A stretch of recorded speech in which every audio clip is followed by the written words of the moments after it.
24-year review. Yeah. Biggest takeaway is that it's okay to have a boring life. I mean, So you didn't find much in your camera roll. if we were to talk a little bit about it, I went to Tunisia back and forth a few times, and I went and took the kids out and about during the warmer weather. And that's really the extent of my life, do my day job, go to Tunisia every now and again, take the kids out when it's sunny. When it's cold, like these months, it's tough. Tough to. I did it the other day, actually. Went out to the park and just covered in mud. The kids were covered in mud. I had a washing machine break on me. So that was a pain, trying to wash all their clothes at the laundrette. I need to go again, actually, do another trip. But yeah, the highs and lows of life, but alhamdulillah. Alhamdulillah always. What about you? What's your So quick what do you want summary to of 2024? start with? Do you want to zoom in on any of those? Well, your summary quickly of 2024. How's it been? My summary, I would say it's been slow and steady, nothing too crazy. Maybe you could say the highlight, the biggest change kind of thing was having a daughter, alhamdulillah, in February. So nearly a year ago. How's that working out for you?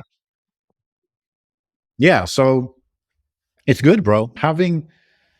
So I guess part of this is, okay, going from 2 kids to 3 kids. I think it's what people told me is quite accurate. Going from 1 to 2 is much harder than going from 2 to 3, but it's still tricky. And it's cool having a daughter. She's got her own quirks. She's quite loud, actually. She's quite dramatic. And when she wants attention, she wants help, she's really just goes full volume straight away compared to the others.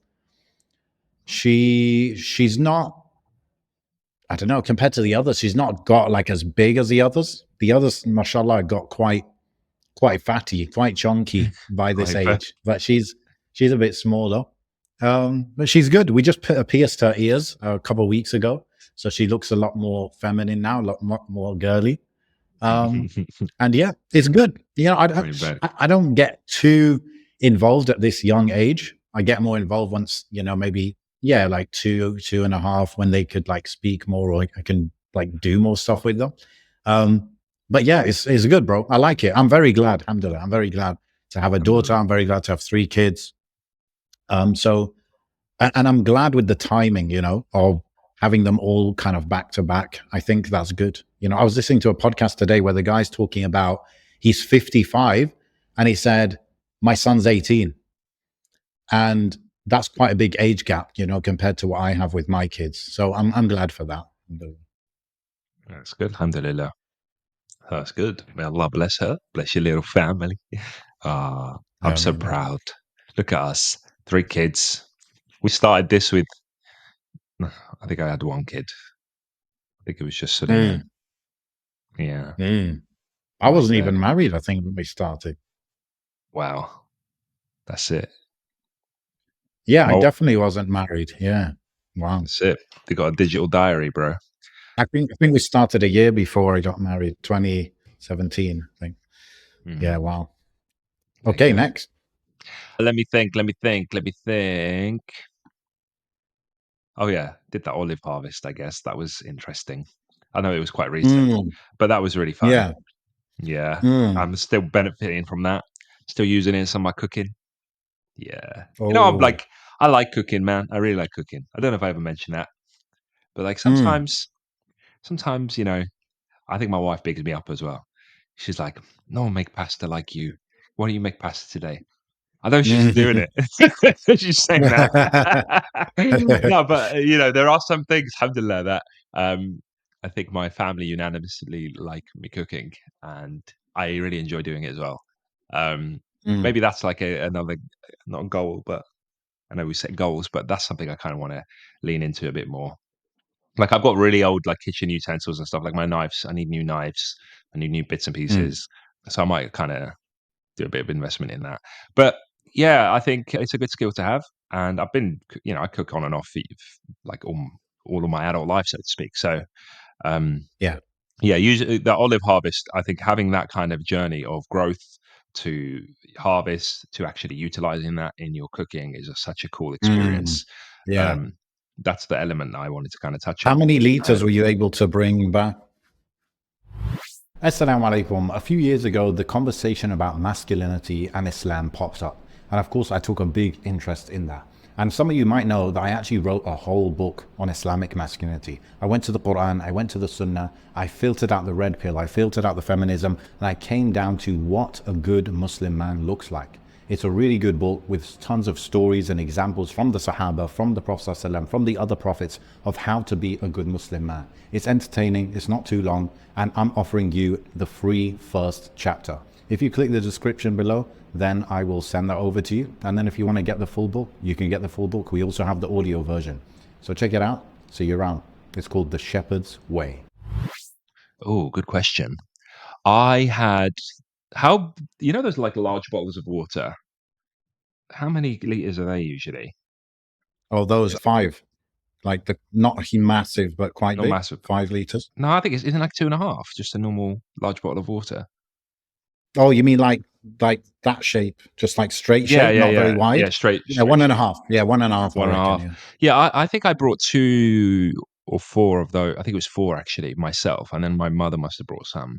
Okay, Um, so like 6 to 10 liters. but I only kept a little bit of it for myself. Like a lot of family members wanted some, so kind of. Yeah, Yeah. yeah, But I've yeah. still got some. Alhamdulillah, I still got some. Yeah, my wife's family wanted It's like some. Zamzam. You got to hand it out. It's because I was very public with the Mm, process. So a lot of family yeah, members were like, "Oh, bring me some, bring me some." So I couldn't say yeah, no. yeah, yeah, But yeah. yeah, I think will I get to do it again next year? I mean, inshallah, I hope so. That's Or another maybe thing, you isn't could it? do another harvest. Or is all that your family has is olives? There's nothing else?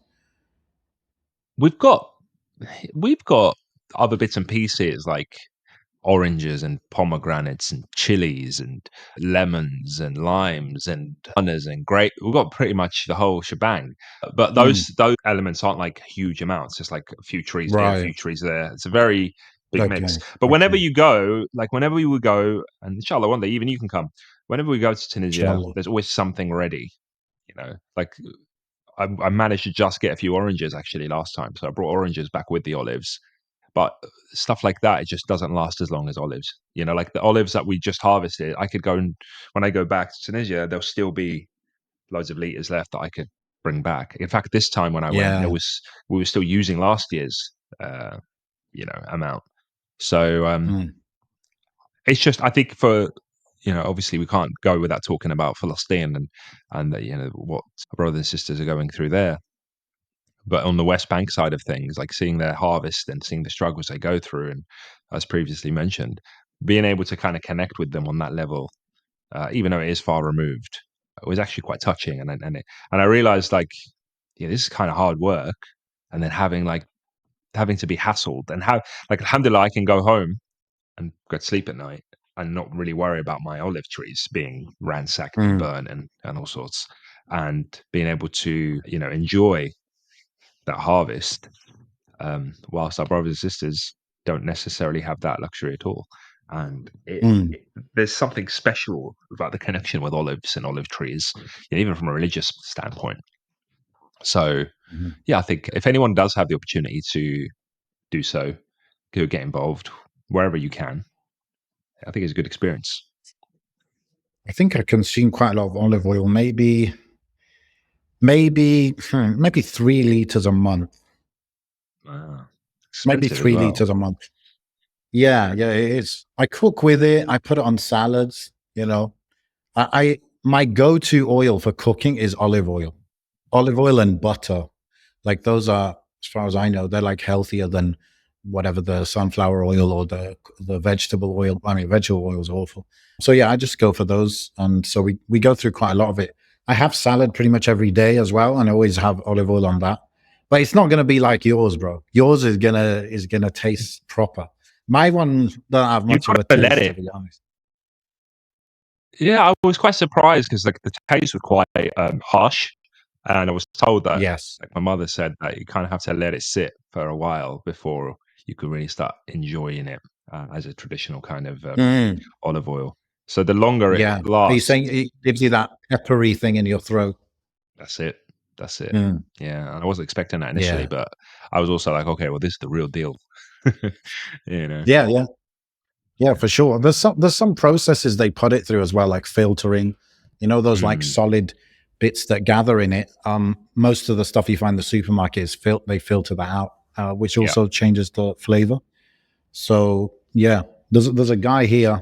I think he's Palestinian. He sells it, and he's like, he's got whatever you like. You want a very mild one, you want a very peppery one. Like he's got, you can kind of choose.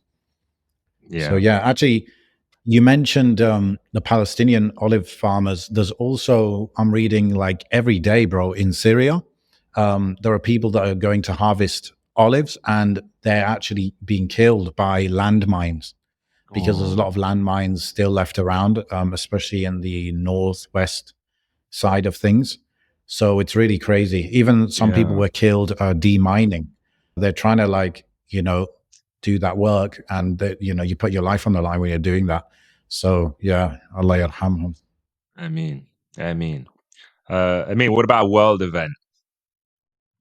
Okay, world event. Let me pick a random one. Well, US elections, we didn't really discuss that when it happened. Uh, I felt quite, I don't know, somehow, I think we all feel quite involved in it. It's like, who's going to be your slave master? Isn't it ironic that like we are involved in them in a way, but then Oh, when they start getting involved, and I talk about any American really starts getting involved in like UK politics, I'm like, what are you talking about? Shut up!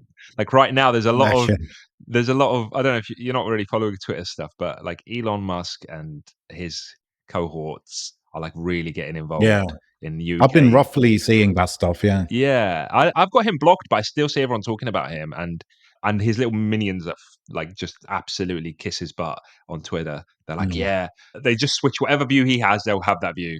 Like there's that Malaysian guy, Ian Miles Chong, or whatever, and he okay. he he he lives in Malaysia, but I think he's Chinese. He lives in Malaysia, but all he comments on is US politics and UK politics, and you know, and he's a very like this right wing, butt kisser Mm, of Elon. But he was talking about like the Reform Party and all this stuff and what Britain should do. And then Andrew Tate started coming up with a political party or some nonsense. And anyway, but I mm, digress. yeah. It's interesting how Yeah. everyone can talk about UK and we find it comfortable to talk about America. Yeah. Yeah. I mean, I don't know. I just look at these. To be honest, it's partially influenced by the media. Just a lot of media talk about US elections, so I just hear about it and I become more knowledgeable on it. But yeah, US is quite important when it comes to its foreign policy. There are, of course, a lot of Muslims living in the US, although they're a very small percentage, but there's quite a lot of them, and a lot of the Mm. English-speaking du'at are based over there. So yeah, and it's slightly relevant to us. Funny thing is, though, bro, like I I really wanted Trump to win. Like, I don't even know why, bro. I was thinking to myself, wait, why do you even care? Why do you want Trump to win? Like, what is concretely better about him, like for the Muslims, let's say? Like that's your, agenda, if you like, a better world for Muslims. Um, what's better about Trump? And I wasn't too sure, to be honest, but I think it's just I like the straight talkingness of him. So I don't like his policies. I just like that character. It's a bit of comedy as well, let's be real. So yeah, I was I very was surprised. Like yeah. you, I Mm, I think if I had to pick, you put a gun to my head, yeah, I would have mm. picked Trump. But at the same time, like when it did happen, I remember feeling a sense of like, wow, really, he actually did it. Like because the Yeah. media would have you think otherwise. And I think I was at the gym when it happened. I think. Oh no, Mm. no, I was at the gym when he got shot at. That's what I was. Okay. I like started Okay. this workout. I was halfway through, and then like I checked my phone very briefly. And I saw all this, and I remember stopping for like a good 30 minutes, like just getting involved in the news. I was like, "What is going on?" Mm. So yeah, I was quite surprised actually, and it's funny how Kamala Harris kind of fell off the face of the earth after all of that talk and all that hype. But maybe Yeah. it shows the facade of the mainstream media because really when you knuckle down to all of her interviews and all that run up there was just no substance to anything she was saying. I really like Yeah. small businesses. It's just like every 5 minutes small businesses and okay. What does that mean? Yeah. Yeah. Yeah. Yeah. I That's all think it was. Trump is a good example of good communication in terms of being very concrete, dumbing it down to a level where really anyone can understand what you're saying. And then, perhaps, when it comes to online media as well, like podcasts, YouTubers, and stuff like that, people are really preferring authenticity more and more these days, right? Like Right. less polished stuff and more just be raw, bro. Like, right? So that follows that trend of Trump just going on a rant, right? It's like Mm. be polished, pretend you know what you're talking about 9 times out of 10, but 1 time out of 10, just go on this crazy rant. And that proves to people that you're a real person and they can trust Yeah. you, right? So it teaches you a few things about communication. Whenever I'm like doing some sort of copywriting, sales copy and stuff with my partner, Muhammad, he's always saying, that's not Trump enough. And what he means is it's not dumbed down enough, not simple enough that anyone would just get it very quickly. So, yeah. But on the policy side, I don't know if this will happen, but I have a hope that his policy towards the Middle East, the Muslim world in general, might be beneficial compared to the other party, right? In terms of Yeah. even what he was saying about Syria, let's say, he's like, why are we in Syria? We should get our troops out of Syria. For example, like that would be great if that happened. That would be very beneficial. When it comes to Israel's, genocide in Gaza, I've heard it's been leaked that he's told Netanyahu to finish it all up by the time he starts his term.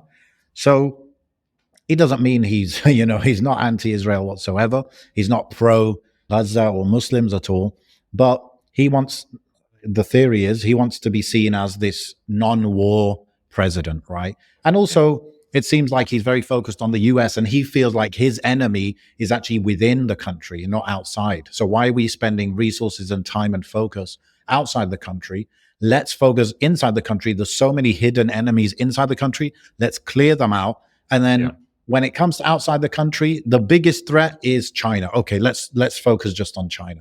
So that's the hope, bro. Let's see what happens. May Allah protect us, Yeah. man. I think it's just a final touch on that. It's always been to me a might be harder for Muslims in the US, but better for the Muslims in the rest of in the Muslim world when it comes to Trump. And that was Maybe, yeah. apparent to me back when, there was this, the Muslim ban and all that stuff. And a lot of du'at and a lot of Mm, American Muslims were like very vocal about how much they hate Trump and all of this stuff. But then look at mm, his positioning towards the Muslim world, and it was less interventionist and it was less, conflict stirring.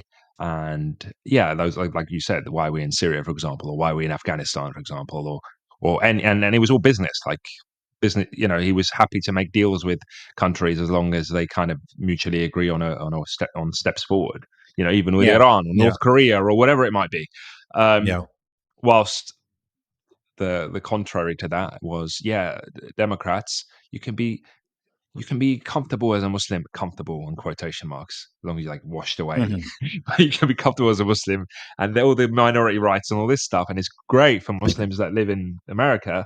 But then across the world, which country are we going to drone strike next, and which country are we going to intervene in, which country we're not Yeah, happy with their politics?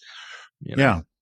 The funny thing is if you had Trump, if you follow, the understanding that we're just sharing about the way he sees the world and stuff, if you extrapolated that out over, let's say he was in power for 10, 20 years, you would actually imagine that those policies would slowly but surely reduce the US influence around the world significantly, right? If they Mhm. just kept focusing, because what's the last 20, 30 years and beyond that, really, they've had a lot of neocons who have been, involved in the ruling party, whoever it is. And that has meant that they are very focused on exporting their values and their influence and their soft power all around the world. And they've been very successful with that. And it seems like that would kind of get reversed with him in charge for long enough. So, we'll see. Let's see. He seems to do these little things. Like, what did he do when he was in power? One thing that I remember is he ordered the assassination of Qasem Soleimani, the Mm. Iranian Revolutionary Guard leader or whatever. That was just an assassination of one man versus, okay, let's invade a whole country, or you Yeah, know what I yeah, mean? So, yeah, yeah. inshallah khair, inshallah khair. Inshallah khair. Okay, your call. My world event. Has there been much this 2024? Let me think. So it's all Trump, isn't it? I was going to talk about him getting assassinated, but I don't want to talk about Trump anymore. He's taken up too much of this podcast. I've got one for you. Maybe I don't know if you have anything to say about it. What about the progress or the changes in the AI models out there? With that was my plan O1. B. Yeah. Okay. Go for it. What's your thoughts? This has been the year I've used it the most, obviously, as you can imagine, as it steadily grows. But then it kind of made me think, like, this isn't good, is it? This ain't good. Like, this is not good at all. It's just the direction we're headed in. It's like, okay, yeah, saving me time. How long is it gonna take me to do this task? Oh, now I'm just sort of using it for even basic stuff. Like yesterday, I found myself doing What is something a my bit. name? There was something really basic, right? This is quite Yeah. embarrassing, but it shows you how I've actually started relying on it too much. I canceled my subscription for this month just to kind of let's get back in there. Okay. Let's get back in. Unplug. Basically, a client of mine asked me for a request on web design on the website. So I didn't understand what he meant. Like I couldn't get it. But instead of just asking him to clarify, just I took his message. I put it in ChatGPT. Said, "Hey, help me make sense of this. What does he want?" Yeah. And then I realized, natural. Yeah. Then I realized because I am not subscribed anymore, the folder, because you make projects on the premium where you put certain chats in specific folders. So I had a folder just for that particular website. And it said, there was an error. And I realized, I can't access it because I'm not subscribed anymore. So it reinforced me to just speak to the guy like a normal human being. And I did. And I realized, of course I could do that. No problem. Obviously, I didn't tell him I did that. But then it made me think, damn, did I really just do that? Like, I could have just asked him. But because I didn't want to, and I just wanted to kind of be like a good kind of, what's the word? A good old fashioned, what's the word? Contractor. Yes, boss. Yeah. So there was that element. But like other stuff, like, I'll give you an example. I played a really old video game a while ago and couldn't remember how to do certain things or where to go or navigate. I didn't have much time. So I had ChatGPT on the voice. I just asked it, hey, on this level of this thing, which way do I go? And it's like quickly just gives you a rundown. I was like, okay, this is problematic because now you can just use this for anything. Well, cooking or when I'm talking to him, like we could have it as a co-host and it could just interject. Yeah, or like a conversation with my wife once. We were just talking about some topic and we had it running in the background and we'll just ask it questions.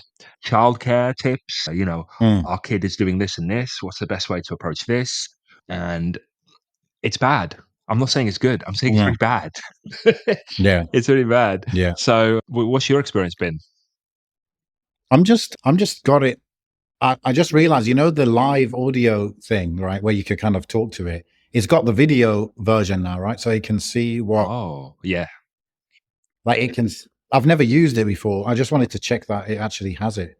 So yeah, wow. So I could like show it stuff and it would like live interpret what's being seen or something. Yeah, so I was just looking through the timeline of like how it was developed in 2024. So 2024 in May, we got the 4.0 model, which was basically fast. It was faster than Model 4, but it was also better in terms of it could now read images, right? So that was a big one for me because I would sometimes just screenshot a spreadsheet or I'd screenshot. Well, here's my version of your lazy thing. There was a column in a spreadsheet of like 10 numbers. And instead of getting calculator and just adding them one by one, I just screenshot it. I'm like, what's the total? Yeah. I told that to my friend who's like a bit old school, and he was just shocked. He's like, your brain's going to turn to mush if even that stuff you're not bothered to do.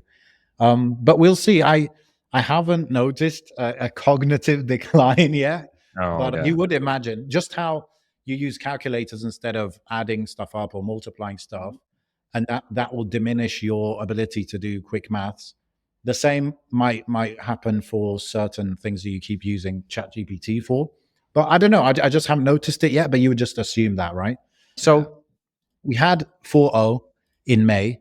Then we had 4.0 mini. Then we got Search GPT. I haven't used Search GPT too much, but it's just like when I really want to make sure it's pulling from the internet and the sources are like up to date, then I will do that. Like for this episode, I was like, what events happened in 2024? What big world events? And I said specifically in the Western world and in the Middle East and North Africa. And then I use Search GPT for that because I know that's going to like pull from news articles and stuff like that. Right. So I used it for that purpose. So Search GPT is all right. I haven't used it too much. Then we got O1, like O1 preview. Let me see. What do I have? Which models do I have? I've got I've got O1. Yeah, O1 preview is over now. So I've got the full O1. That one is supposed to be better at thinking, and apparently this is the next evolution in these models. Is not just training it on more and more and more data. Like it's kind of got enough data, and training it is expensive and stuff. O1 introduces this concept of multiple queries, multiple thought branches, if you like, right? So it's like with O1, I might be explaining this, in a bad way, but like when you ask it, what is the best way for me to whatever plan my 2025? The way that like the 4.0 model would work is like, it's just like, okay, based on all this information I've been trained on, what's like the most common word that should start my answer to this question? Okay, it's the. And I said, the plan. Okay, then after plan, 2025, blah, blah, blah. So it's like one word at a time. It's kind of like, okay, yeah, it's like predictive text. That's what they call it, right? But with O1, it's supposed to be like, I'm not even going to give you an answer that quickly. I'm actually going to take my time to think of, okay, what do they mean by plan? What's 2025? What could the plan be? Could it be planning your goals? Could it be planning this? Could it be planning holidays, trips? And it will kind of do a thinking process. That's why when you use it, it will say thought. It will use the word thought, even though it's not thinking. It will say thought for 20 seconds or thought for 30 seconds. And so apparently this is, a way of getting a lot better responses out of it. Again, I have not used it too much. I don't even know when to use it, right? So they need to kind of educate us on when you would use this O1 model versus 4.0. But that's like the latest thing. And then I saw yesterday, I think Sam Altman, the founder of OpenAI, he shared this graph. And it was the score that each model got in this AGI score. Did you see that graph? No, I saw him write something else actually, but yeah, go on about this one. I haven't seen Okay. this. Yeah. So it's giving each model a score on a graph. Okay. So like 4.0 got a score of like 25 out of 100, right? Then O1 got like 60 out of 100. And then he's this unreleased model, which is O3, it got like 100% or like 95 out of 100 score on AGI. Like, I don't know how close it is to being artificial general intelligence. So the line of development from model to model was pretty much vertical, right? So crazy leaps in terms of whatever this AGI test is.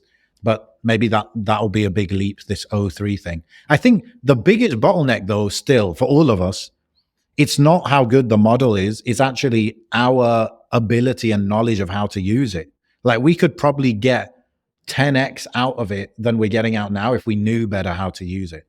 It's your Yeah. mind with it. That's how I've realized how to use it for me, at least. Because I when I first introduced it to my wife, she was talking to it as if Mm. it was a there's like digital live service agents on a help desk, and it's like Right. very like you have to speak to it like a robot. And I was like, no, just Yeah. literally talk to it as if you were talking to me. Like that's how you Yeah. have to Yeah. kind of deal with it. And then when you kind of get past that initial hiccup, you really start, and they help you kind of do that, especially when you're speaking with the voice mode. They start putting Mm. these ums and ahs in there and making it very human like. Um, Yeah. so yeah, it's kind of scary though, man. Like I saw a video yesterday. I didn't click it to hear it, but I just saw it playing, and you have to click to hear the sound. But subtitles, at least, someone had hooked it up to a turret, right? A Okay. turret, like an actual Mm. rifle turret, but it was shooting probably Nerf guns as like a Right. placeholder. And he was just sitting there monitoring it as if he's hiding behind a tree, and he's got this turret and he's Okay. telling it what to do. And he's like giving it Oh. orders, like shoot in this fashion and shoot in this fashion, and like do a do like almost like a I don't know what you would call it, but like a wave kind of shot pattern, Mm, or shoot here, here, mm, and here. And then mm. he was like praising it, and it was giving him this very kind of Iron Man-esque feedback of like, "You're welcome." You know, he's like, "You've eliminated the enemy." He's like, "Yeah, you're welcome." Oh my god, this is so good. Like, But how does that yeah, work? Is that with ChatGPT, like, or is it or some another? sort of AI model. It could have been ChatGPT, but I didn't hear it to know, and I didn't click it Okay, to. okay, I kind of was just scrolling through, and I saw that. I was thinking, yeah, "Wow, this is wild," because you can really incorporate it into anything, couldn't you? mm, I know, like Apple have incorporated it into Siri, but personally, I feel like it's the worst product launch Apple have ever had, apart from that's what I've other heard. Yeah. things. Yeah, it's just really clunky and pointless and hardly works. And I'm thinking, this isn't like Apple. This really isn't. But with many things, bro, they start off with the golden age, and then they Mm, fade into their cancellation, yeah. and I mean, it's sooner or still later, great. I yeah, still like, even if it didn't develop further, it would. I think I would be appreciating it actively for the next years. Still, like, I don't take it for granted. Even now, even though I've been using it like a couple of years or whatever. yeah. Yeah. I've got these next level prompts, bro. For like when I'm making my videos, I've got this very like a page long prompt, and all I do is put in the title or the topic of the video, and it will give me all these options for how I might want to do the intro of the video, and then I kind of select from the buffet.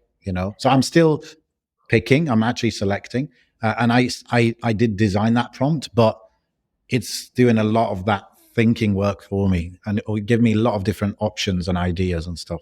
So it's good, bro. It's good, but it's one of those things. I'm walking blind. Like, we're always walking blind into this world of, AI and the AI agents, which, I haven't really played with them, but like, was it agent.ai? It's like a service where apparently the AI will actually not just respond to you with text or images, it will actually carry out tasks on a software for you. Oh, So I've not played with that, but apparently that's the future. There's a big company, let me see, AI agent, like sales something, right? There's this company that was like raising tons of money for these agents. And it's like betting its whole business thing on the fact that big corporations would actually want to use this. And you pay it per task completed or something.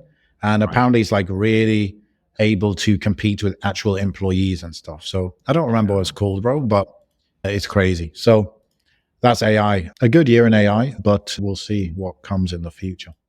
Mm. Okay, that one was yours, was it? Let me think of something personal, personal, personal. I mean, it's oh yeah, I went to Algeria the first time in a while. That's I guess a big deal. I went twice, once alone, once with the family. I'm planning on going April as well for a wedding, just for a week, maybe on my own. And yeah, I guess the headline of that was that it hadn't changed much in 7 years. I hadn't been in 7 years. I didn't see that it had changed too much, in a good way and a bad way, both. And it was good, bro. It's good deep down to just know that in the end, with all these things happening in the world and in your life, in the end, bro, it's just comforting to know that you're Algerian, you know? Oh, alhamdulillah. I Oh, think I say a lot of negative things about Algeria, but that's only on, like, that's one dimension of Algeria in terms of, it's, getting things done and organization and blah blah blah. But there's a it's because you're whole Algerian. element which yeah, true. There's a whole side of it which is really good, bro. Like, just the people, just the Islamic nature of the people, the Islamic kind of fitra of the people, the climate, the location, it's nice, bro. In the end, there's a lot of nice things as well. Mm. It's great to go there. It's great to reconnect, and inshallah, we'll make it a minimum, like a yearly trip over there. Should Yeah. do I also, A Ramadan there, yeah. bro. As 2025 rolls in, a lot of us reflect on that milestone of what we've actually accomplished in the last year. And a lot of us will be happy with a few things we've done, but we always know we could have done more. Or some of us really feel like we've done nothing and it's just been a failure of a year. So now's a chance to reset and rethink and lock in and think, what do I want to achieve in the next year? And how will I do that? And for that, I've got the perfect thing, a complete guide on crushing your goals in 2025. It helps you with procrastination that a lot of people face. It helps you with negative self-talk, and it helps with distractions that come along the way. And these are things that are stopping you. They're the barrier, a solid iron wall in the way of accomplishing your big goals, like starting that business, getting that promotion, getting married, whatever it is for you. So go and download it right now. It takes you full step by step through exactly what you need to accomplish your goals this year. Ramadan, no, that's not what I want to do. I did Ramadan there once. Yeah. I did like the last maybe 3, 4, 5 days of Ramadan there, and it was just very disappointing. It was like, at least amongst the people that I was like staying with and stuff, it was just all about eating and sleeping. So it was very less active compared to what I'm used to. Even the Taraweeh, like there's different Taraweeh, like you can find longer ones, shorter ones, but the one that was just like close to me was like a very short one. I was a bit disappointing. So I'm sure you could find a good one, but I think the general culture there is one of, so people spend time together, right? People might eat together, people invite each other over and all of that. And for me, that's just a big waste of time in Ramadan. Like for me, Ramadan is not like over the years, I've moved away from socializing in Ramadan to the point where in Ramadan, I might do one iftar. Like I might go to someone once or someone comes to me once, and that's about it. I try to just make it about the ibadah really and not waste too much time. So for that reason, that's why I don't really want to do Ramadan over there. I want to do Eid over there. Like Eid was great. Eid is definitely above average over there. But then Eid comes straight after Ramadan. But maybe Eid al-Kabir. Maybe Eid al-Kabir would be good. Eid al-Kabir. مزيان. You know, I told my wife earlier, just before we recorded, I was like, I used to think Algerians and Moroccans sounded exactly the same. I don't think that anymore. I think I've assimilated and I've understood the difference quite clearly. So now you can show me a video and I'll know. Whilst before I just couldn't tell the difference. So that's really? That's cool development in my life. Been married to an Algerian for what, 8 years now. There you go. That's it. Yeah, I can definitely tell Moroccan, Algerian. I could tell there's just certain sounds or words, you know, that would make it clear. You know, someone says Mizien, khalas, they jumped right into the category for me, right? That's me trying to be Algerian, but saying Moroccan words. See, yeah, there you go. Also, Moroccans have a very like heavy qa. They use qa a lot, like heavy. So that's like gives it off for me. I mix up between Tunisian and Libyan sometimes. Even Eastern Algerian, that is for me sometimes that's the exact same as Tunisian. So you know, it depends where you are in the countries as well. Also, North Morocco is a bit different to the south of Morocco. So some stuff. But I think we all. Yeah, khawa, yeah. That's another Moroccan thing. I saw this video yesterday, this reel, and it's like an Egyptian guy in Morocco, and he's asking for directions. And then the Moroccan guy's explaining, and then I think it was acted out, but the guy was giving him directions. And at the end of it, the Egyptian guy's like, I did not understand a word, nothing. But it's just, he could definitely understand, but it's just, you know, there are certain words that you're not used to using, even though it is Arabic, but you're not used to using it. Or it's like the tone that you used, you're not used to that. And so you don't identify it. For example, in Morocco, you say tilqa, you find like tilqa jama, you find a masjid al-yamin, whatever, on the right. Okay. But in Egypt, they don't say tilqa in that context. But if you say the word, how would they say it? They would obviously say the qaf with the air sound, but what context do they use it in? I'm not sure. Maybe they don't really use it. So that's why when he's saying tilqa, the Egyptian guy's like, what even is that word? Right. So even though it is Arabic, you know, it's just some words are used more than others. But yeah, it's a interesting part of the world. What are carrots in your neck of the woods?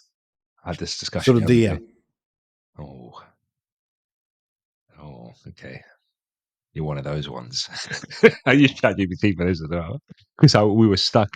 ChatGPT knows Darja fully. It knows it, bro. But then it couldn't figure out the one that we use, and then until I told it, because we say Yeah. krafus, okay. But then when Bro, I said to crafus it, is cabbage. no, we say krafus now. Crazy. Okay. Krafus, krafus. I think we say krafus. Maybe I've got it completely wrong now. I need to find that conversation I had with ChatGPT about carrots. Maybe I can find it. Carrots. Carrots, you know. Yeah. I want to know. So what do they It call it probably wasn't elsewhere? krafus. Oh god, here's a conversation. No, there wasn't krafus. What am I talking about? Delete that part of the podcast. All right, Yeah, it's crafus is embarrassing me. cabbage, isn't it? It was Yeah. spinaria. Spinaria. Oh, that's We new say for me. Brand new. yeah, we say spinaria. Because when I asked Oh, it, interesting. it was telling Yeah. me Zariza in Arabic, and then I was like, "Nah, give me Hmm. more. That's not it." And Hmm. it was like al khur, and I was like, "No, al khur is something else. Where am I? Look at something else.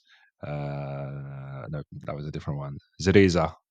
Zariza is what you said, Hmm. right? Is that what you No. said?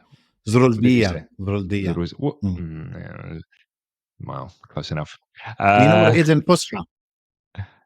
In Fosha, I'm not sure. Yeah. I'm not sure. Jazar. Oh, of course. I do know. Hmm. I knew that. I knew that Hmm. as well. ChatGPT's Yeah. taken my brain space and has filled it in with prompts. That's what's happened. Yeah. That's what's happened. Yeah. Yeah, so this is it's a fascinating into the dialect differences of North Africans, I guess. Right. That's another thing that happened this year. I went to Morocco, innit? I went to Morocco in March. Yeah. Yeah. And you realised So how remember we talked about that. you went there Yeah. and you said, "Yep, it's all love, peace in the Middle Yeah, East." it was all love. It was good. It was good. I was very impressed by it. It was good, mashallah. قلت لك ولا ليه؟ أنا قلت لك عاد. That's more Tunisian. That is don't go to Definitely. Tunisia though without me. Just don't do it. Just Obviously. don't do it.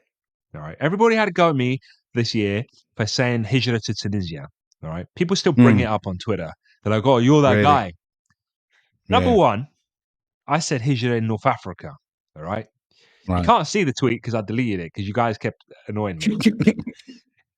I said hijra in North Africa is underrated. All right. That's what I said. Yeah. Yes, there was a video Yeah. of Tunisia there because I'm Tunisian. So Mm, do one.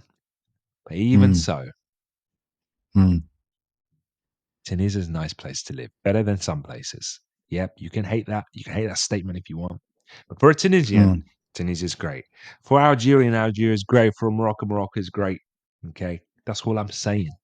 Like, appreciate mm, where you come from on a level that you haven't mm, appreciated before. And you went to Algeria and you're like, yeah, it's nice, that feeling of I belong here.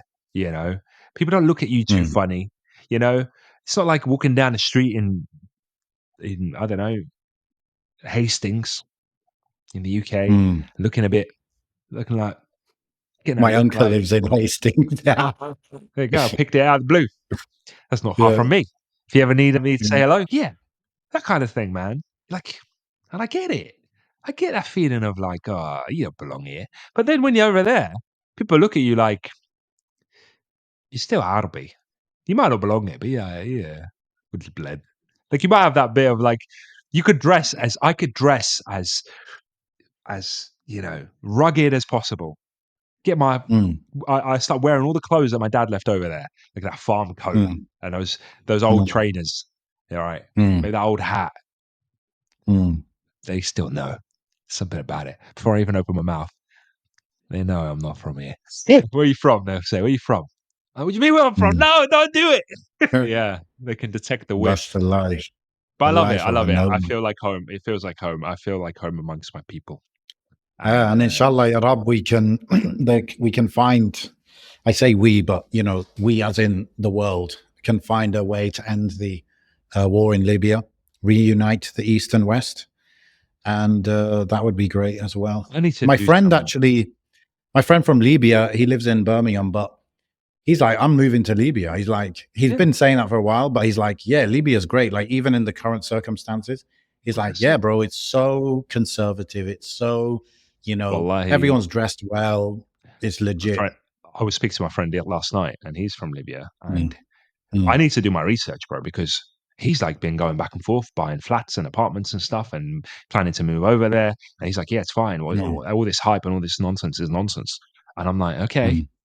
And then one time I might bring that up to someone who isn't Libyan. They're like, no, civil war. Oh, Syria's going to end up like Libya. I kept seeing that. Syria's going to be the next Libya. Syria's going to be the next Libya. And then I'll speak to my Libyan friend. He's like, yeah, Libya's pretty cool. Libya's great. Having a good time. I'm thinking, okay.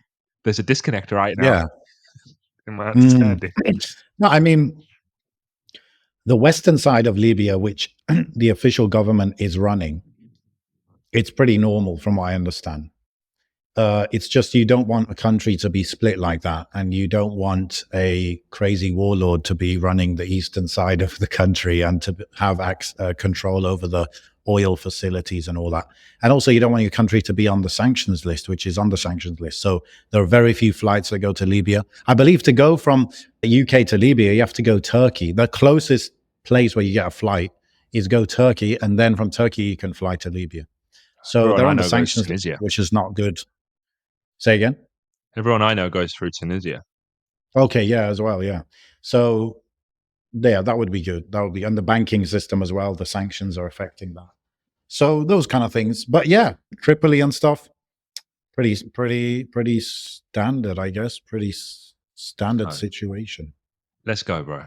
Let's do it. Your turn. My turn. Oh, personal endeavors. My washing machine broke. Is that good enough? No, not at all. It's interesting. I found out that they have like these giant concrete slabs inside them to weigh down the drum. No way. Yeah, that's essentially what cracked in half. So just something you just never know. You ever turn the washing machine upside down, had a look? No, No, never. It's like, oh, where's this concrete come from? Is this from the wall? Is this? No, this is part of the technological, But it also allowed me to discover laundrettes. Right. Yeah. My wife's going to hate me for all this. She's like, you tell people too much about your life. But I was like, I don't care. Laundrette was a fascinating experience. It's like, this is laundrette is a cultural experience. It is. Now I feel like I'm in one of those movies. You know those movies where that's like, oh yeah, they're in the laundrette and they're sitting there reading the newspaper. I went in there. I was like, yeah, I'm the main character. I'm the main guy. How much does it cost? So I had a big wash, 20 kg, £8.50 it was for that one. And then it's like 20p here and there, or 80p or whatever for the different powders and stuff you might want to use. And then they've got a dryer. How do you dry it? Oh, you pay for drying on top of them. Yeah, dryers was like, how much was it? Oh, I can't recall. It's like 50p for 5 minutes or something like that. Something like that. I can't remember. Yeah, I think it was like £1 for 10 minutes. Doesn't sound terrible. No, just start adding up though. When you got a family of 5. Of course. Yeah, of course. I don't have experience with that, but in UAE we used to use the laundry over there, which it's not the laundrette. It's just what do they call it? What's it called? Was it a butler service? Did the service come to your door wearing a tux and say, no, Mr. Amin, I have come to collect. But what's that called in hotels where they offer it? Dry cleaners. Service? That's it. Dry cleaner. Yeah. So it's not like you use the machine. You just dump the bag on the desk and then the guy will do it for you. In UAE, back in the day, for like one item of clothing, like trousers, shirt, whatever, it would be like 1 dirham, which is like 20p. It would be 20p per item. So it was very affordable. Now, though, I don't know. I know it's got a lot more than that.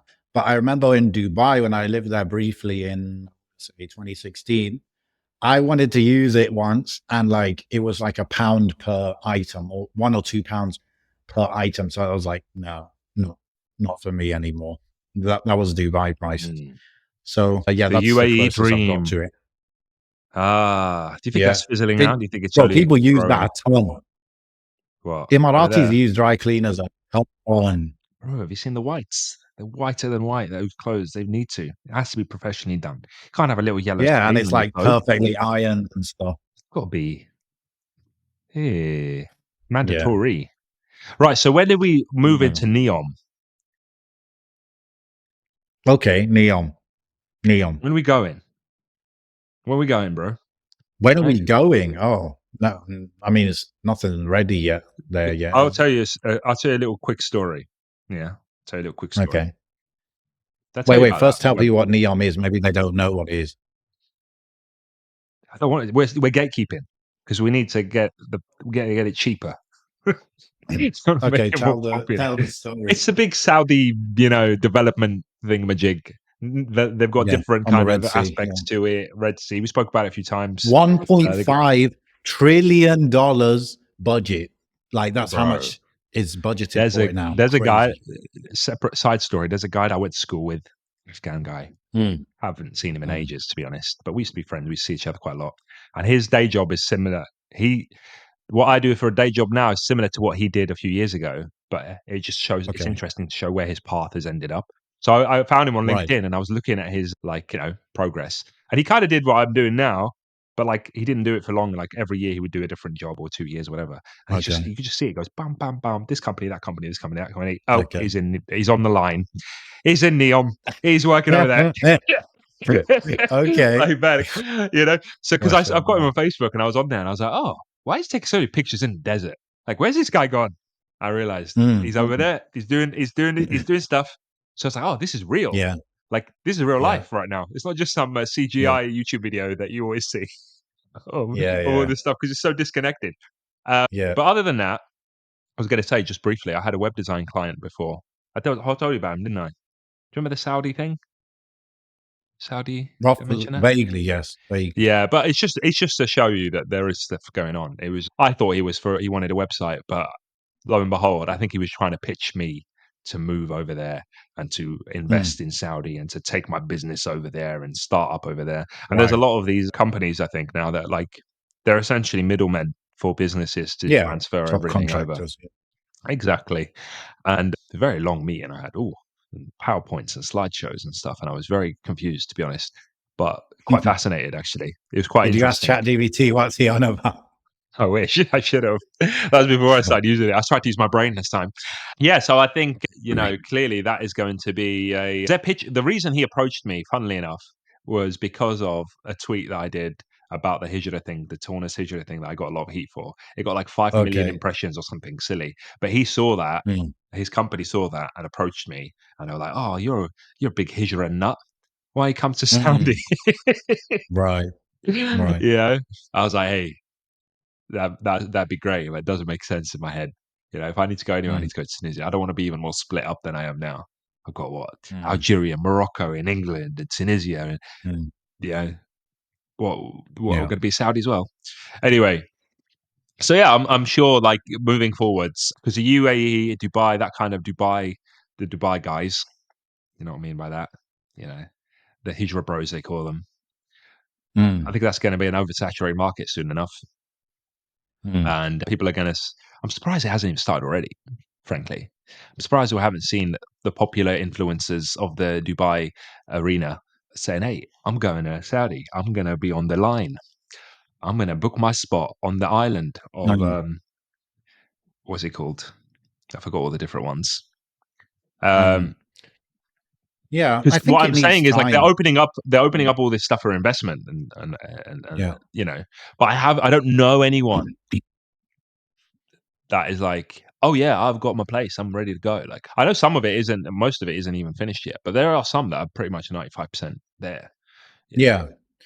Yeah. So in terms of NEOM specifically, I guess it's mostly, bro, I think people just there working on it right now. And because it's not done, it's like no one's fully there yet, right? And also, like, come on, bro, like that area of Saudi was empty. So it's gonna take time for sure. And I then even got 7-Eleven. you've got the rest of Saudi, which is like Riyadh, for example, or Jeddah, where they've been doing, certain level of development. The Riyadh metro just opened a few weeks ago. But it just, if there are a few factors. Firstly, UAE just did an excellent job in so many areas. Okay. They're very good at PR, communications, blah, blah, blah. Right. And also, they've started 20, 30 years ago. Okay. So to expect Saudi to be a similar level to UAE, it's unrealistic. And that's even if they have made the same good decisions as UAE, which they probably haven't yet. So it's going to take more time, I think. I've heard like negative things in terms of they're spending a lot and it's not coming back yet. But, I always take that with a pinch of salt because, Western media just love to hate. But also, we'll see. I mean, it's natural. Yeah. I forgot the guy's name, but he was on. Was he Vox? Did he used to do Vox stuff? Oh, that Johnny Harris guy. Yeah, I saw that video. That's pretty good. One guy. Yeah, it came out a couple of days ago. Yeah. That was actually the most. There were, he did shine a light on some elements, like the forced expulsion of some people who were refused to kind of get paid off. Yeah, to move. That was a very sanitized video because when I saw that he made a video about it, I'm like, okay, American guy making a video about anything Saudi is going to be very negative. But the fact that it wasn't that negative, it was like, okay, he's specifically for whatever reason chosen to make it more positive, which was fine. I mean, it's just a different angle. But by the angle, it's like, oh, great. But no, the reason I say that is because it doesn't have to just be Saudi. Any American media outlet or American really will err on the side of disbelief and skepticism on any development that's happening in the Muslim world or global South in general. It's like, they're building all of this. Like, those videos of cyberpunk videos of China where it's like there's these videos that pop out of China where it's like they look like the future. Okay. And it's like the projections on big giant skyscrapers and it looks like a cyberpunk world, right? It's like, oh, the American dream. Everything that everyone thought America would be is already like in China. But all the comments are like, yeah, but they eat rats. Yeah, but poverty. Yeah, but they eat rats. you know what I mean? It's like, yeah, but it's all fake and it's not real. And it's like that denial. And so that's why I'm very skeptical of any criticism that comes out of America, because it's a lot of the time it's just that denial, like, oh no, like if we did it, it'll be real and legit, but they're doing it, so it's not real, it can't be real. So 100%. that's why I appreciate I've lived through this, bro, because the UAE, just purely like economically and stuff, the UAE is very successful. But over the years, I've seen the type of criticism that the UK, US, etc. has written about the UAE, and it's just mostly not right. It's incorrect. It's inaccurate. It's not precise. It's just overly negative. I've seen that, even though I might agree with them in a way. Like I might say the way the UAE approaches development is not sustainable. Let's say I don't agree with it on that level, from that angle, Yanni.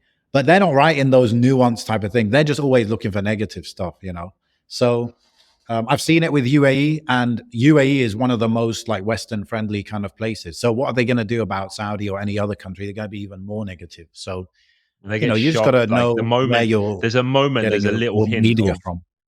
The moment there's a little hint of any sort of conservatism, they lose their mind. Yeah. Like last week, there was that incident where there was a niqabi woman with her husband in a restaurant in Dubai. And I don't know where the two women were from. There's these two separate women, Europeans, maybe Americans, that were, I think they might have been European. Could have been English, actually. Recording her and laughing and making fun of her as if like, oh, you're in a restaurant, how are you going to eat with a niqab, that kind of thing. And that Islamophobic kind of thing that you kind of get away with in England to an extent, because all you're doing is recording them, Those women got arrested, bro, in Dubai. And people were like, the right wingers who are like, oh, our country, our rules and stuff, who are generally quite they respect Dubai as an entity in some respects. They were outraged. They was like, oh, they're so soft and they're so, what's the word? They're so sensitive, and how could they arrest them just for what? Just for that?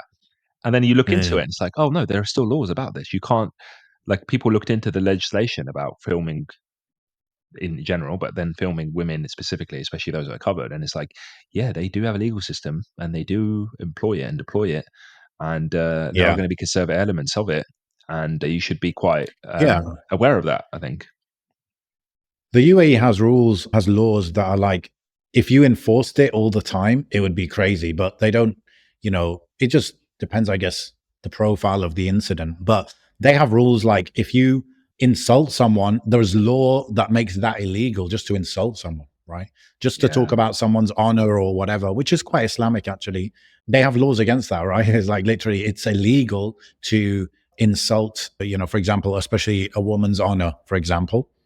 There are laws against that, right? So of course, if you just throw that around on Twitter or in the street, probably won't be enforced. But now and then, when it comes to light, it will, they will implement the law in that sense, in that case. So, yeah, true. It's a beneficial Um, lesson in just having that awareness, really, because being from the West and having that Muslim Western mentality, yeah, you do see yeah, Dubai and the UAE in general as like this, super like you said, super Western friendly and all that stuff. So you think, it's so far gone.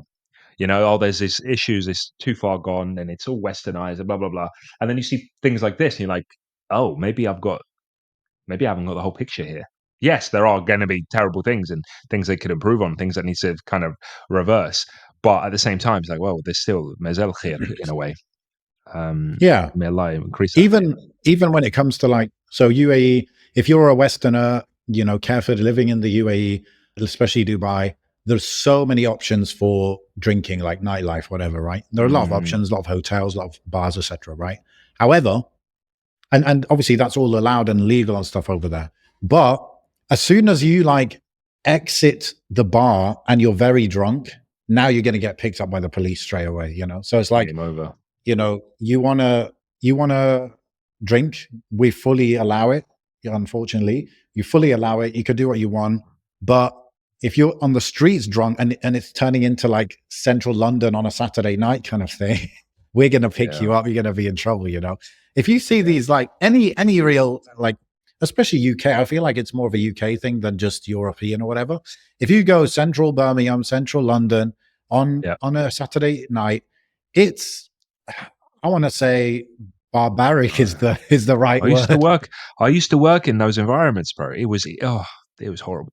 We used to get in a van, like the police van, and it was like getting ready for war. Can we get ready for war? Yeah, You're getting kitted up, yeah, and it's like, okay, because yeah, you'd have a specific unit every Friday, Saturday night that was like an yeah, extra. You were like an extra resource that was placed onto this kind of yeah, task, so to speak. So like you'd have teams overlapping. So you'd have a little bit of an overlap during some shift, but then right in the middle you have like an entire squad, entire team that just deals with that nightlife element. Do you know what? Alhamdulillah, I've crazy. never. Oh, actually, maybe once or twice I've had to go into like a bar and like call Yeah, someone out or deal with someone. But generally speaking, you don't, because it's yeah, so they've offloaded a lot of the work onto security guards and stuff. You don't really get yeah, involved as much as you think. But yeah, you know, there's a road down near to where I am now, yeah, and it just reminds me because every time I see it, I think it's called like Ship Street or Ship Road or something like that. And I always say to myself, "Oh, the Great Battle of Ship Street," because it always reminds me of this night that I went down there, and it was like a riot. It just broke out spontaneously. Not like those yeah, protests where it's like, "Oh, on this day they're going to be a protest." It's like suddenly I found myself in a spontaneous riot. We're literally fighting for our lives.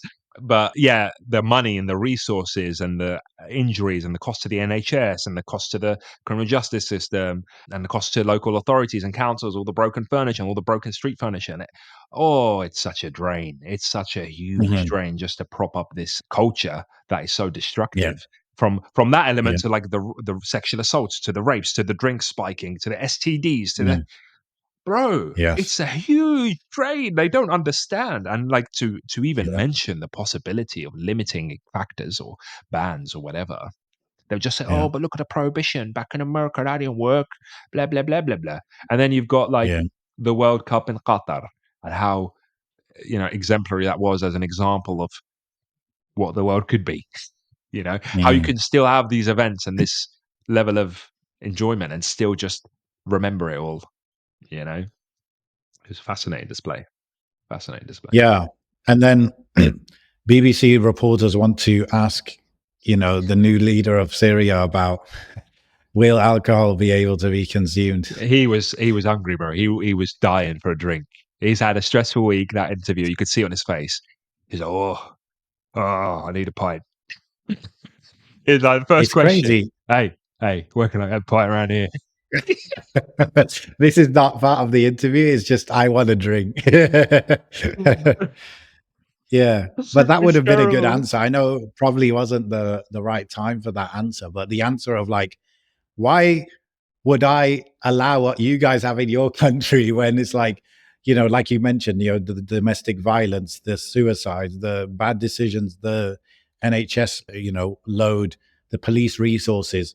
Why, like, can you remind me again why I would make that a priority? Yeah, yeah. Just for the benefit of the Yeah. companies that have, selling that stuff. And it's such a saturated market. Like you walk into like Mm. any supermarket or and it's just like brands upon brands upon brands of different. It's probably one of those ones where it's like a few companies own all of them, and I'm just not aware. But it's just such an odd Yeah. culture to me, you know. Mm. N- Is it true, bro, that that culture is kind of dying a little bit amongst young people, or? I've heard so, and I think a lot of it is economic reasons, but also there's that culture element where people are. It's the woke mind virus again. People are kind of like, I want to remember my night out. And people are like, I see these articles popping up all the time. Like people are dating less and people are drinking less and people are generally just leaving the house less, maybe. A lot of it could be tied Mm. with the economy and tied with the cost of living, but also maybe people just People are have moving like more onto drugs as well, maybe. Like they prefer weed over alcohol, maybe, or something. weed has always been quite consistent from my understanding of events and at least where I live. It's like weed is I haven't seen like spikes, but then again, I'm not at that age where I'd Mm. notice what it's like Or now. maybe it's like, But I don't know what these pills are called. Well, some sort of pills. yeah, yeah. I mean, hard drugs still exist. There's still clientele, so to speak. There's always something new popping up as well, and it pops up. It's new. It causes a lot of issues, and it dies down because the clientele kind of get pushed away from it onto more traditional like crack and Mm. heroin. Right. But I saw I do a remember. typical Vice video, actually, a Vice video about heroin. I think it was heroin. Since the Taliban took over Afghanistan again, the heroin supply has just dropped off a cliff, right? Mm, So what that's caused, it's actually caused a crisis in Europe because they were getting like something crazy, 80% of the heroin from Afghanistan or whatever, right? yeah. So now because there isn't heroin, instead of bringing in heroin from somewhere else, they're just bringing the synthetic stuff, which is like 1,000 times more like stronger, which means it's much Mm, easier to overdose, which is causing a huge problem apparently. I always watch these videos though, and they're like, look, this is going to be a whatever they call it, pandemic or like, a crisis. And I never yeah. like they say it's coming, the wave is coming. And I never hear of the wave actually arriving, but maybe it's happening behind the scenes. I don't know. But yeah. Yeah, I'm less connected now that I'm not in the police, but back then, like you could kind of see these trends on the street and you were kind Mm, of given a lot of insight. And even speaking to a lot of users, you would get an mm. insight because not everyone, obviously, that is a drug user is also a criminal. And sometimes you speak to them to kind of safeguard them and safeguard their peers and find out who's exploiting them and who's abusing them. And, you'll Mm. have drug dealers taking over a house, for example. So, like, it could be, Right, right. let's say you live on your own or you're a vulnerable person and you buy drugs once or twice, and then the person you're buying it from kind of like befriends you, quote unquote, and then they start Mm. staying over more, and the other people they start bringing other people into the house, and suddenly your house has just been used as a trap yard. Yeah. Call it cuckooing, Right. actually. That's the terminology. And they'll start selling It's, drugs. I think I've got one down the road from here. Yeah, there's like a house that's always mm, got issues going on, and like they bash the door in, and um, I live in the city, so it's kind of I get a taste of everything around here. Um, so crazy. yeah, basically, it's a completely different world. That's what I'm trying to say. It's a completely different world to what we were to the criticisms that are thrown across the Muslim world, generally speaking. Mm. You know. True, yeah. So I feel like NEOM, bro, is not a 2024 thing. I think it's a 2025 6 thing, and we'll see. Well, we're going to go to We'll Dragon see. Ball Land, Dragon Ball theme park, Dragon Ball Okay. I theme. don't know the details of these projects, by the way. So Oh, yeah, you didn't grow up watching Dragon Ball, did you? You one of those guys? I actually didn't, but I'm talking about No, you NEOM. didn't. Like I don't know about NEOM. Yeah, but this is Mm. Saudi Arabia's Dragon Ball theme park. Okay, good, nice. Massive, Is that a massive good trailer thing? for it, Something you're passionate about? dude. I just thought it was what what fascinated me was the rage. Oh, So it's like it goes back to kind of what we were saying. Like, yeah, all these people they love that kind of anime culture. The Westerners I'm talking about, like they love all the anime and okay. stuff, and they're like, "Oh, this theme park looks incredible! Whoa!" The trailer for it looks fascinating, and then it says it's Mm, in Saudi Arabia, and they're like, "Huh? yeah. What?" No, human rights. Right. How many executions, Okay. slave labor to build it, all this kind of stuff. So yeah, I think we're living in a very big pivot. It's fascinating to see. Fascinating to see. Yeah. You know? Let's see. I mean, the Saudi is making so many huge bets. Like I said, the original budget for NEOM was 500 billion, and now it's tripled. So it's 1.5 trillion. That's a ton of money. Obviously, that's being spent over years and years, not in one go. And it's got to pay off. It's like, if it doesn't pay off, it's disastrous. If it does pay off, then it'll be great, I suppose. So, I need to see all these other yeah. ones. Like I'm looking at Men 2040, Vision 2040 Men. What are they cooking? Mhm. Kuwait Vision. What have they got? They've got Vision 2030. Kuwait's Vision 2035. New Kuwait. What Mhm. else have we got? Give me another Gulf country. Bahrain. Bahrain. Does Bahrain got a vision? Vision 2030. Bahrain Vision 2030. They've all got their visions, bro. They've all got their Yeah. visions. What other one? Algeria Come don't on. have no vision, bro. Algeria Vision. Have they got Algeria Vision? Oh, what? Algeria Establishment of National Vision 2030? What? Whoa. whoa صاحبي وش يا صاحبي وش هالشي يا صاحبي Whoa. establishment of Algeria's National Vision 2030. The President of the Republic has a formidable vision for the future of Algeria. Formidable. Great. Formidable. Yes. Barakallah. Yeah. What about Tunisia? Have we got a Great. vision for Tunisia? Tunisia vision. The vision is to join Algeria. I'm struggling here. There is like a Vision 2035, but that was National Development Vision and Plans. Development of the 2050 water vision. We're going to have running water 2050. Let's go, baby. Running water, you know. Morocco vision. Let's have a look. Ooh, Oh, Morocco's Morocco got would have a Vision vision. 2026. Okay. 2026. المغرب. Oh, Digital Morocco 2030. Bro, everyone's got visions, bro. Has the UK Yeah. got a vision? Has the UK got a vision? Unlikely. Vision's blurry, bro. We're drunk. Too drunk. Rather drunk, yeah. Ain't seen 2020. Yeah, I want to see. Actually, I want to look into all these other visions and see what they're promising their people, because that'd be interesting. Maybe the cyberpunk future is actually in the Middle East and China, and suddenly all those movies have to be rewritten. What was it, Blade Runner, and all those future movies? Yeah. Can be rewritten with chimars and thobes. Yeah. Okay. What's the last one? I'm supposed to do personal or a world one. Let me see. Your personal one. Okay. Personal? What do I have even? I don't know. Business wise. Okay. A few things that I'll just put all together. 2024 was a worse business year for me than 2023. 2023 was off the charts. 2024 slower. And I think I've been hearing from a lot of business owners, especially UK based ones, things not going so well, bro. Things not going so well, like economically. People are struggling, I think. And people have been saying this a lot, right? Since, I don't know, since Corona or whatever. But Corona, actually, there was a lot of money pumped around, but that money has, I think, just slowly been taken out of the system. It's trickled up to the big corporations. The big corporations are, either setting it aside or investing it or putting it in Bitcoin or whatever. And people now are bit by bit just struggling. And then the inflation has actually killed off a lot of people. People telling me in the UK, just to breathe, just to keep my bottom lip above water, I've got to spend like 4K a month. So trust me, it's crazy. So that was like a trend. So we didn't do so well business wise compared to 2023.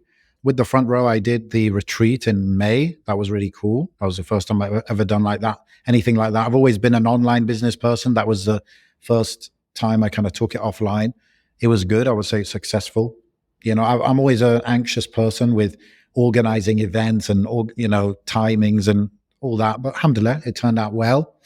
And I've been also working on YouTube. There's a lot of YouTube videos I'm putting out.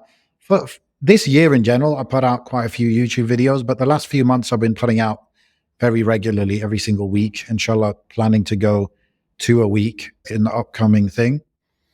Yeah, that's what I would say. I think I think Americans seem to have a lot more money to spend. Their economy, like when there's a kind of recession and like a recession kind of like worldwide, a lot of money flows to the US and it's considered the safe haven or whatever. So I think Americans are doing better. Whenever I listen to these podcasts, everyone's like, yeah, so I get paid about 150K a year. I'm like, what? You're talking like that's average, but in the UK, that's like the top 5% of Yeah. people. You break your So toe yeah. or something and it's game over. There goes your 150 bonus. Now I've got to fix my toe. How much is that going to cost me? Yeah. So yeah, I don't know. Are you noticing these kind of economic trends in the UK as well? Yeah, bro. It's tough times. But tough times never last. Only tough people last. Oh, Remember the meme? You don't remember the meme. You think I made that up myself? I didn't make that up myself. That's taken from a great meme. Okay. I have noticed. Yeah, I have noticed. How can we not notice? Tough times out here. But we make do. We survive. I think I don't spend my money on alcohol or cigarettes. And due to that, I can support my family. Doesn't mean don't think about it every month. It's like, oh, okay. How are we gonna? It's like playing Civilization, bro. You ever play Civilization? It's like strategic. Like mm. I've got bird's eye view over the finances right now. Okay, we can do a bit of this, bit of that, move that around, move that this, get a client over there, get a client over here. That's what's helped me a lot, I think, this year. Is just dipping my toes into freelance work and Mm. realizing it's not that hard. It's not that hard when you get going. But I've got the benefit of having sort of digital footprint. So a lot of the marketing side of things hasn't been too tough. Generally, Mm. people are somewhat interested in what I've got going on. Whilst if I was starting from scratch with like 0 followers, 0 connections, it'd be a bit difficult. Mm. It'd be a bit, oh. And So that's yeah, something you've had now for like, I don't know, more than 10 years probably, is some level of a personal brand, and that really goes a yeah. long way. In 2024, 2025, going forward, that's really big. And Until whatever you're doing. Yeah, but until like Elon absolutely wrecks Twitter to the extent that I can't even use it anymore, and then I really have to start fresh. That was frustrating. Like last night, I was looking at Twitter, and everyone's talking about Elon. And if they're not talking about Elon, they're talking about how bad Twitter is. And I'm looking at it like, damn, I actually made the tweet my personal brand. Like this is Mm. this is rocking me to my core. you know, it's like, what do you do here? Um, but it is what it is. Whatever the next big thing is, everyone's always got something else. Like, oh, it's going to be butterfly or whatever it's called, blue sky. I say butterfly, blue Mm. sky, or it's going Mm. to be threads, or it's going to be all these other like what they call decentralized platforms and stuff. It's like, okay, well, wherever we go, I'll probably be there eventually. Yeah. And you've got the podcast, you've got just people know you in it over the years. So Oh, it's if good. I It's started definitely, YouTube, I'd be good, yeah. but I just Yeah, yeah. can't be bothered. I commend you, I love 3 it. kids and doing that. Like, I just get a headache thinking about sitting I mean, we do it every week, but I could do it. Sometimes I'm like, just start making YouTube videos about things, but Mm. yeah, I'm a big believer in YouTube. I invest the most in YouTube. For me, like I do Instagram Reels and stuff, and I also put it on TikTok. I put it on YouTube, but I believe in the power of 15, 20, 30-minute videos on YouTube where people really get to know me or get to trust me or whatever. I believe that will pay off. That's why I'm investing in that. But yeah, just in general, whether you're doing like services like you, whether you're looking for a new job, whether you're looking to do whatever kind of business, personal brand, putting content out there, being some sort of thought leader, whatever, it really does pay off in the medium and long term for sure, for shizzle. for shizzle So my nizzle. that's a big one, I would say. What about like people friends, family? They're also mentioning the pinch. Yeah, I don't talk to too many people, man. I don't get into their Mm. finances. We just kind of assume the best of each Yeah. other. you know, I got a friend where I Yeah. always joke with him. I'm like, so what are your profit margins? Like, that's a running joke. We always just say, what are your margins? But we never actually say what the margins are. Okay. you know, but yeah. I think everyone's got that. Look, everyone thinks that they've got a real big hurdle to go through, and yeah, I think it's just about taking your blessings, being grateful for them, and pushing forwards Yeah. with whatever opportunities What's the you can hadith? create. If you wake up with it's like food and shelter or something, then it's like you've got the whole dunya, you know. Absolutely, yeah. So 100%. That is true, bro. Like you have to think about how probably multiple billions of people live worse off than you. Even if you're, like I said, you just got your mouth above water, you're still better off, right? So, Yeah. alhamdulillah, bil The alamin. the biggest thing, bro, and I'll say it because, may Allah bless my wife and may Allah bless your family, is having a family at home that I mean, is on that same page with you, going through whatever it is going through with you, and not having like 100%. like insane expectations of what or demands or Yeah. whatever. Because I saw a Can you video imagine yesterday of that? like, Like, yeah, I saw a video yeah. yesterday of someone in the UK he's making like a real Instagram joke. I can't remember his username, but he's quite popular Mm, comedian, whatever, Muslim guy. He's talking about like how there was a guy whose wife wanted a £5,600 buggy in this economy, a baby buggy, baby pushchair. oh, the pram, right. Yeah, and I was just like, I can't imagine a world where like my wife would demand that to that extent. Like I can't For imagine. sure. So like having, oh yeah, she would say no if I got her one. Of course, even if we don't have a baby that needs it, it's just get a pram. But Yeah. having a family at home that I've always said it when I first got married is like, as long as I used to tell my wife, as long as like we're on the same page and we're like good, then anything that comes Mm, at us from outside, we can deal with that. Like it's not the end of the world. And that's the lesson like I've learned from my own parents. And you know, as long as there's no issues between us as a couple or as a family, then we can take on mm. the world, bro. And that's the real gem of having a family at home that get each other, understand each other on the same page Yeah. with tarbiyah, with 100%. expectations, with you know, Maybe I don't appreciate that like enough. Like I appreciate the side of like me and my wife are very much on the same page values wise, but yeah, specifically in the area of not having high expectations materially and spending on things. Maybe maybe I take that for granted a bit, but that's very true, bro. Like I can't eat because I can't even imagine the stress of somebody expecting certain things, which because I'm like kind of a frugal guy anyway, right? So if yeah. someone then was to come and say and demand like these kind of things, like whatever, buggy, this and that, I don't know. There are I don't know if levels, I'd put isn't up there? with that. I don't know if I'd be able to deal with that. I don't There, know. there are levels. Like there's a healthy level of like, oh, I'd really like this thing, and we work towards it, and like that's a goal, and that's goal setting. Because if I didn't have that, I'm so me personally, I'm very low maintenance Mm. in the sense that I don't have these big desires for fine like As long material as you got things. your red mullet. That's it, baby. Like little things like that. Oh, I like nice food every now and again. You know, Yeah. I might like a digital device of some sort every few years. You know, but it's never like just buy. I'm not like a big fashion guy anymore. I'm not like a big expensive Mm. clothes, expensive cars, expensive this. I Or don't have the those four desires. thousand Even pound traveling. holiday. Mm. Yeah, even traveling. Exactly. Even traveling. Like I go to Tunisia when I need to because I need to, but like I'm not fussed otherwise. Mm. Um. So yeah, having a little bit of that, someone else telling me, "Oh, it'd be good if we could get this, or we could get that. I'd really like this one day." That one day is Mm. fine. That now, which I don't have, Mm. I see other Yeah. people suffering with that. Like, "Yeah, I want it now." It's like Veruca from what's the word? What's that film? Charlie and Chocolate Factory. Matilda? Oh, Charlie. Okay. Yeah, I I'm want it very cultured and now. sophisticated.